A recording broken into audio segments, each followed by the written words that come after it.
tous, aujourd'hui on va expliquer comment est-ce que les archéologues ou les scientifiques font pour déterminer l'âge d'un objet et quel est le processus qui se passe derrière. Bienvenue sur la chaîne Sciences et Culture TV, la chaîne du savoir. Let's go, on y va. La datation au carbone 14 permet de déterminer l'âge approximatif d'un objet organique comme des ossements, des morceaux de bois, etc.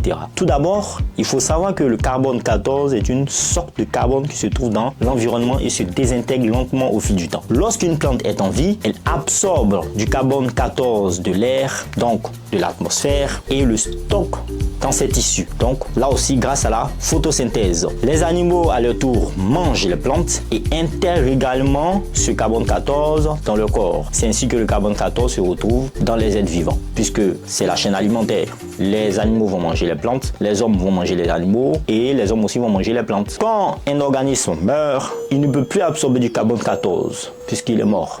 À ce stade, le carbone 14 commence à se décomposer lentement. Les scientifiques peuvent alors mesurer la quantité du carbone 14 restant dans un échantillon en utilisant la demi-vie du carbone 14 qui est d'environ 5730 ans. Ils peuvent estimer depuis combien de temps la désintégration a eu lieu. Par exemple, imaginons que nous ayons un morceau de bois ancien et que les scientifiques mesurent la quantité de carbone 14 présent dans ce morceau de bois. S'ils trouvent qu'il ne reste pas la moitié de la quantité de carbone 14 attendue, cela signifie que le morceau de bois a environ 5730 ans. S'ils trouvent un quart, cela signifie qu'il a environ 11 460 ans et ainsi de suite. La datation au carbone 14 est donc très importante pour déterminer l'âge de certains objets historiques, l'âge des objets relativement récents jusqu'à environ 50 000 ans. Au-delà de cette limite, d'autres méthodes de datation sont nécessaires. Cette technique est alors utilisée en archéologie pour dater des artefacts et des restes humains, ce qui nous aide à mieux comprendre notre histoire et aussi à remonter dans le passé. Une manière de parler bien sûr. J'espère que vous avez retenu beaucoup de choses dans cette vidéo. N'hésitez pas à vous abonner à la chaîne Sciences et Culture TV. D'ici là, faites le plein de savoir, portez-vous bien et peace out.